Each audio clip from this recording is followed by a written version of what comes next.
To navigate the complexities of contemporary international relations and security, we require more than tactical maneuvers.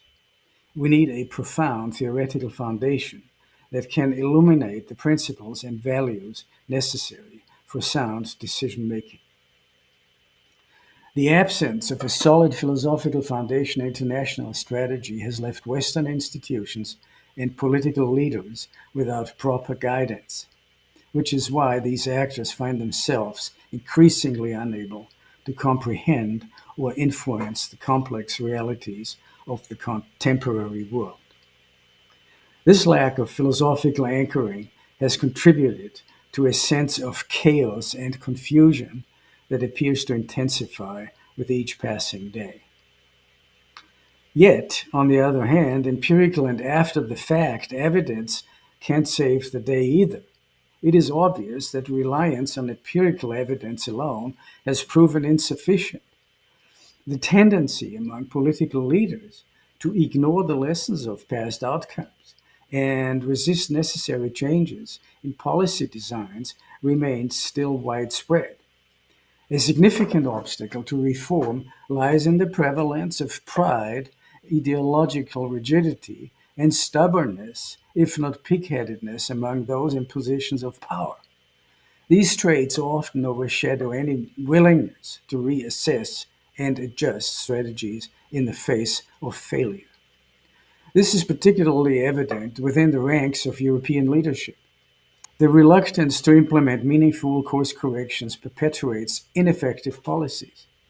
Without a shift toward reflective learning and principled adaptation, the cycle of failed strategies is most likely to persist. The consequences of neglecting philosophical foundations in strategy are dire. Their omission in shaping strategic designs feeds our inability to construct a more equitable and sustainable world order.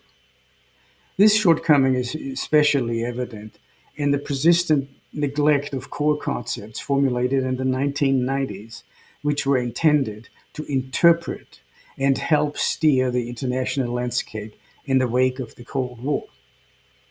Before I turn to these theories, let me explain the foundation of my approach. Meaningful interpretation of facts and historical occurrences requires theories that are not merely derived inductively from empirical data. For both retrospective classification and future-oriented strategic design, we must ground our understanding in epistemologically rich and normatively sound theories that are valid before, on the one hand, and on the other hand, constitutive for all experience. In other words, and in philosophical parlance, they have to have transcendental character. The concept of the transcendental is articulated in the tradition of Immanuel Kant and expanded in Edmund Husserl's phenomenology, describing the essential structures of consciousness as a correlation of the world's objects, refers to the foundational preconditions that enable human cognition and lend purpose to political action. These preconditions encompass core concepts such as freedom, dignity, duty, and justice, principles that are not merely extrapolated from empirical experience, but instead serve to structure it from the outset. Transcendental ideas and principles are accessible to reason alone, since they arise a priori as conditions of thought and do not depend on empirical experience. In this sense, transcendental principles establish, in a formal and normative manner, the essential conditions under which human action acquires meaning, direction, and moral responsibility. By doing so, they provide both orientation and legitimacy to practical endeavors and political undertakings. Crucially, these principles transcend considerations of mere utility. They endow human conduct and political practice with distinctly human quality, allowing for deliberation and judgment that aspire to more than just usefulness. They reach for the higher ideals fundamental to a just and moral order. When political action lacks a firm philosophical foundation, as it so often does, it risks devolving into the mere management of conflicting interests, a process marked by ongoing improvisation and cycles of trial and error. This absence of deeper guidance leads to repeated failures, echoing patterns that have recurred throughout history. Without transcendental principles to anchor decision making, politics becomes reactionary rather than visionary, perpetuating instability and undermining the pursuit of a just and sustainable order. It is important to emphasize that the following ideas are not novel inventions, but rather critical elucidations that deserve enhanced recognition for their profound significance. In both international law and treaty making, we encounter normative transcendental principles that strive to transcend mere power politics and unilateral actions by dominant nations at the expense of others. A clear example of transcendental thought translated into a stipulation of international law is the principle of sovereign equality of all nations, regardless of their size, population, military, or economic might.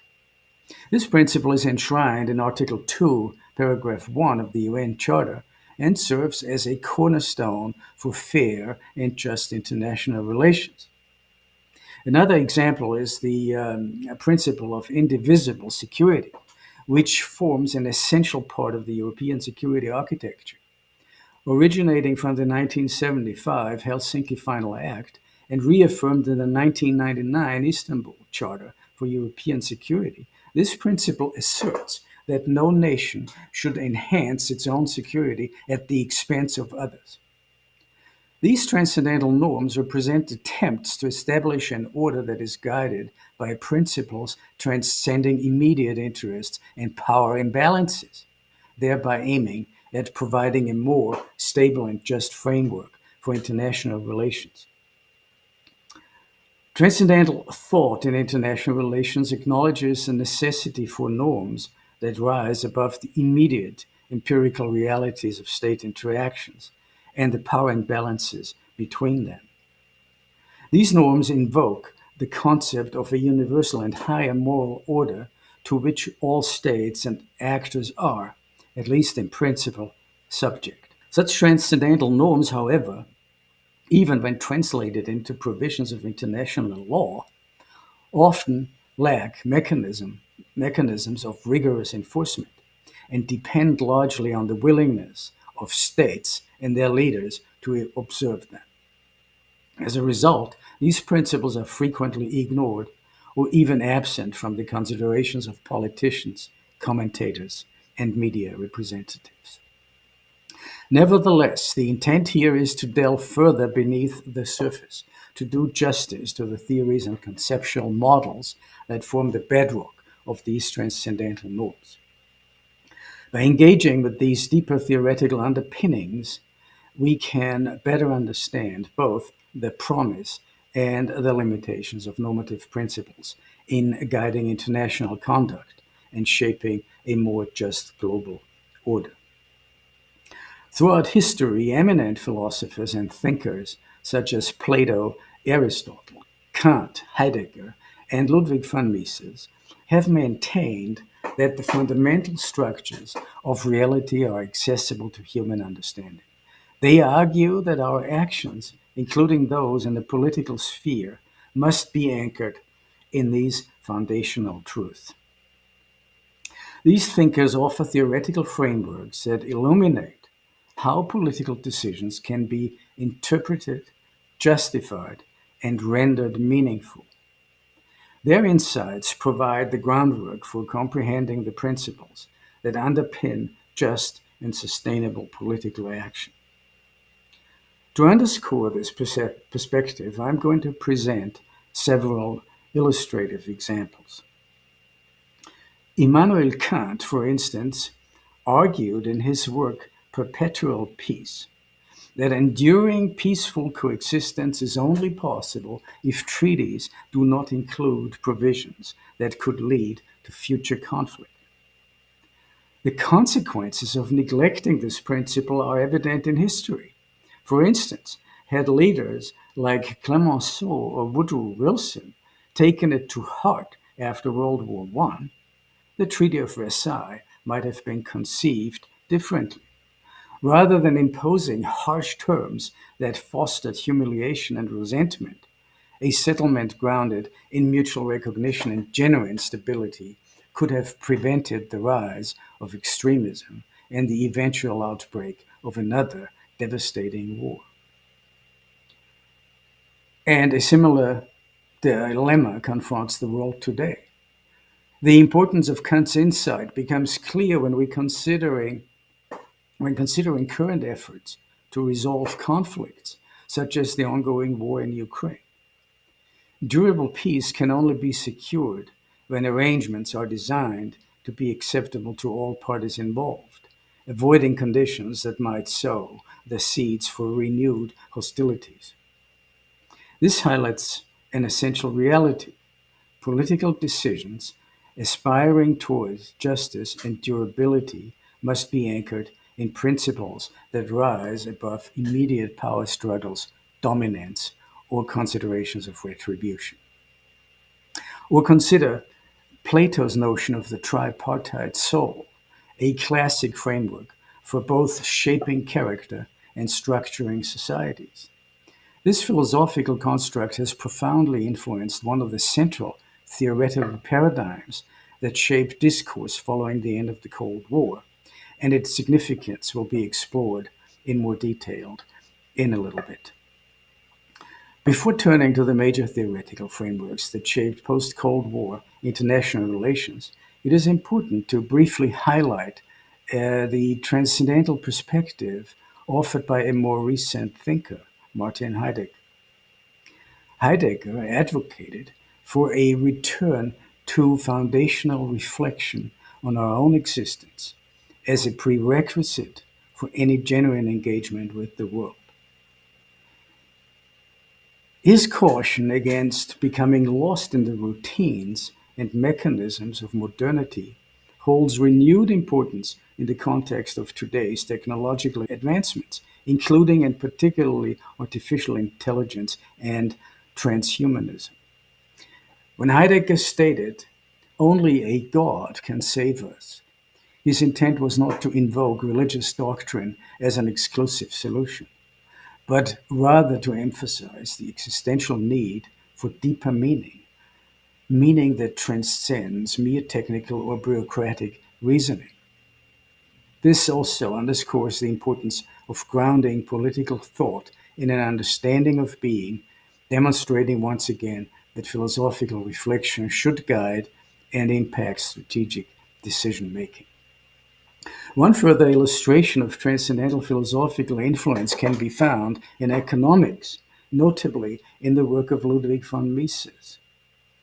In his seminal book, Human Action, published in 1949, Mises asserted that the defining feature of human activity, including economic behavior, is purposeful action motivated by individual expediency. He argued that decisions are shaped not by collective formulas or ideology, but by each person's unique understanding of purpose and meaning within their given situation. This was a radical departure from the classical economic focus on labor or production costs as exclusive determinants of value. Instead, Mises emphasized that value is subjective, arising from an individual's satisfaction or utility. This perspective, rooted in transcendental philosophy, particularly in the tradition of Immanuel Kant, became the foundation for social and economic theory in the Austrian school.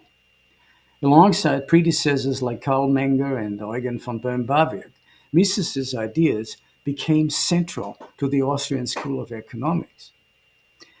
Despite their rigorous attention to individual freedom and the coordination of markets, these theories have been largely sidelined, regretfully not only in their country of origin, in favor of still dominant Keynesian and neo-Marxist approaches.